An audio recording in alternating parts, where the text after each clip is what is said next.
الحمدللہ والصلاة والسلام علی رسول اللہ۔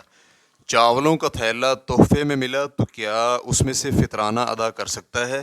سوال کیا گیا ہے، ایک شخص نے مجھے چاولوں کا تھیلا تحفے میں دیا، یہ تھیلا میری ضرورت سے بہت بڑا ہے، تو کیا میں اس میں سے اپنا اور اپنے بیٹوں کا فطرانہ ادا کر سکتا ہوں؟ واضح رہے کہ میں اپنی جیب سے بھی خریدنے کی استطاعت رکھتا ہوں۔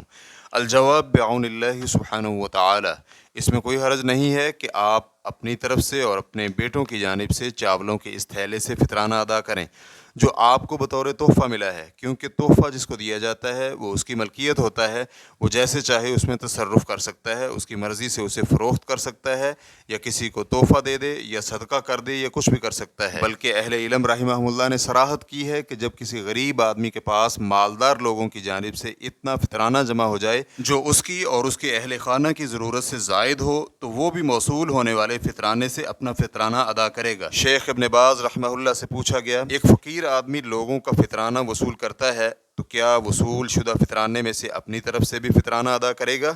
کیا یہ اس کے لیے جائز ہے یا نہیں؟ تو شیخ رحمہ اللہ کا جواب تھا، جی ہاں، وہ فطرانہ ادا کرے گا۔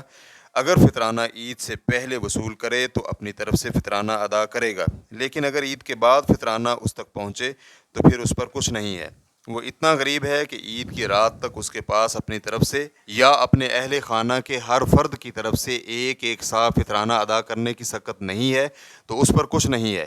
لیکن اگر اس کے پاس استطاعت ہے کہ عید کے دن اور عید کی رات کا اناج رکھنے کے بعد اپنی طرف سے ایک سا فطرانہ ادا کرے اور اہل خانہ کے ہر فرد کی طرف سے ایک سا ادا کر سکتا ہے، تو وہ اضافی اناج میں سے اپنی طرف سے اور اپنے اہل خانہ کی جانب سے فطرانہ ادا کرے گا۔ ریفرنس کے لیے دیکھیے فتاوی نور علی الدرب از ابن باز، جلد نمبر 15، صفحہ نمبر 291۔ واللہ تعالی اعلم۔ اسلام کیو اے ریکارڈنگز، مؤسسۃ الشیخ محمد صالح المنجد، المملکۃ العربیۃ السعودیہ، فتویٰ نمبر 220469۔ والسلام علیکم ورحمۃ اللہ وبرکاتہ۔